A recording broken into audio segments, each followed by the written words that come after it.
Honorable Gajendra Kumar Ponnambalam, you have 9 minutes. I thank you, Honorable Presiding Member.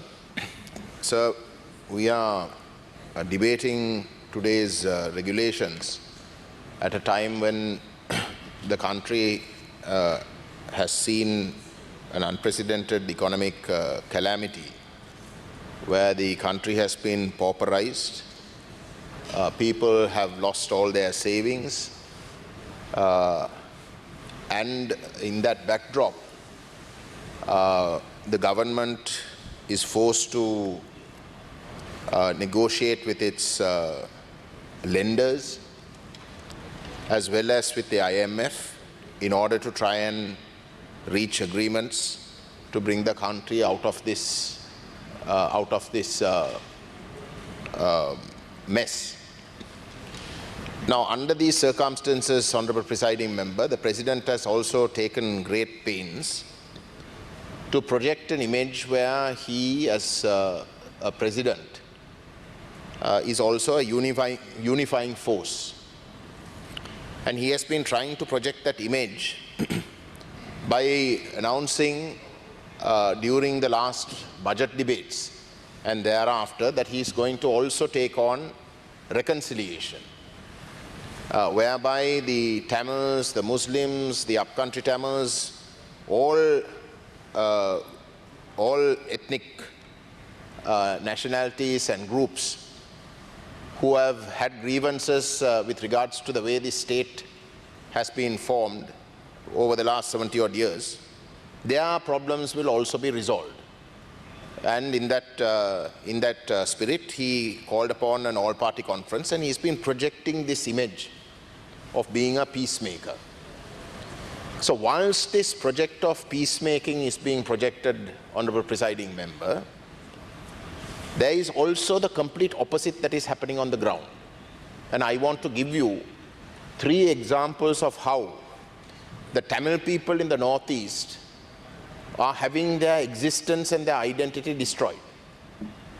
3 very current examples, whilst the President goes out and gives this image that he wants to solve the long-standing ethnic conflict. My colleague, Honorable Selvaraja Gajendran and myself, have been getting reports, Honorable Presiding Member, that an archaeological site that was identified way back in 1933 under the British was being rebuilt, quote unquote.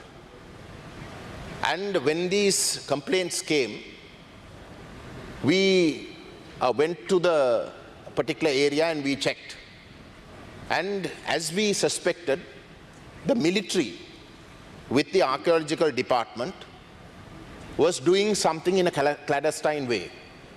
The matter was taken before court, and court ruled that that site must be preserved and must not be touched. No building must be done. There is a court order. And despite that, Honorable Presiding Member, just last week when my honorable friend and I visited the site, a totally new Buddhist vihara has been built there. In 1933, Honorable Presiding Member, when Kurundur Male was first identified as an archaeological reserve, that is exactly how it was named, an archaeological reserve. Almost 77 acres was identified as an archaeological reserve.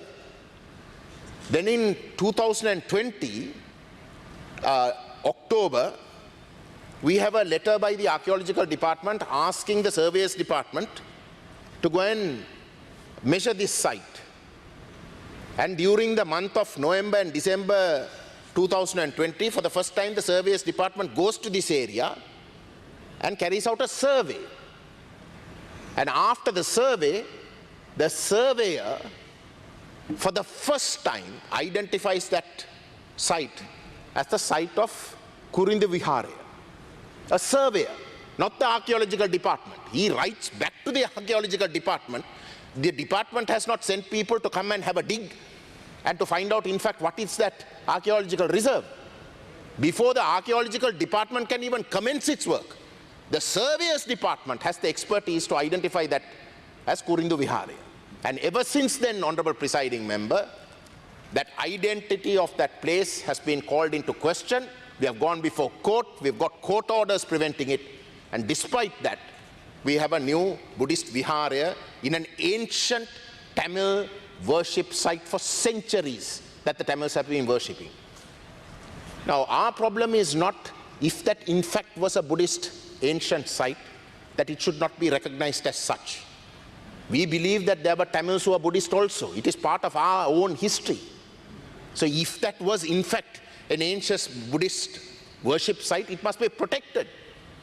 But where there are no Buddhists, instead of maintaining it as an archaeological site, to build a Buddhist vihara there is very clearly having very, very sinister motives of colonizing that area.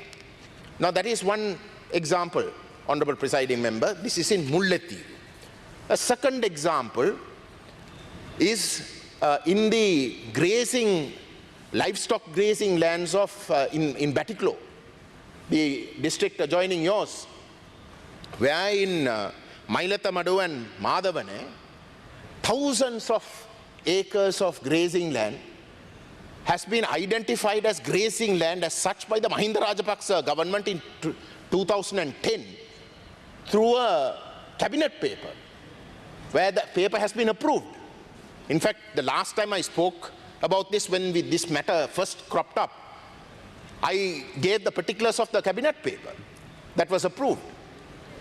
And what has been happening now, Honorable Presiding Member, is that the Madruoya right bank development scheme is underway. And for the development of the right bank, that entire grazing area of the Batiklo district that the Tamil people and Muslim people use is being ethnically cleansed. It's being ethnically cleansed. People from the Polonnaruwa district are being brought over to do corn cultivation as the first round. Now with the Madruoya right bank development scheme, those people have been asked to leave. They have been threatened. They've been threatened. When they use forest areas to come and graze, the forest department goes and arrests them, files cases against them, simply because they are using their livestock to come and graze in those areas. Honourable Member, you have 2 more minutes. And the people there are becoming disenfranchised, Honourable Presiding Member, and forced to leave their existence at a time when people are finding it impossible to make ends meet. So this is the sort of racist policies that are being pursued at a time when the president is trying to project to the whole world that he's a peacemaker, that he's a peacemaker. I also finally want to conclude by referring to something that is going on in the Jaffna district. The Jaffna district fishermen in the north are again under assault. Why? First it was the cucumber farming. The fisheries minister has handed over cucumber farming licenses to his cronies. Nobody knows who they are. The same person has 2-3 fields of farming in the sea, in the lagoon. And by doing so, Honorable Presiding Member, the local fishermen are completely disenfranchised. They are unable to do their fishing. And this same process of pauperizing the fishermen, who already have been suffering due to war, where they had bans on fishing for 30-odd years, is happening in a different way, where the same minister is now proposing that foreigners are able to come into the northern and eastern waters and fish. And the proposal is for 3 times of the week to start off with, for them to come and fish. We condemn this. If you look at the pattern, Honorable Presiding Member, it's attacking the very existence of these people. Honourable Member, your time is over. Please wind up. Identity, then goes towards economy. And disenfranchisement is a process by which this government proposes to ethnically cleanse those areas so that they can carry out their racist colonization projects. So it is in this backdrop, Honourable Presiding Member, that this country goes with a begging bowl asking for money. The foreign countries and the foreign entities that are hoping to help Sri Lanka must make it a condition, that the monies that they give, that the help that they give to get this country out of this mess is not used to pursue what is very clearly a racist agenda. Thank you, sir.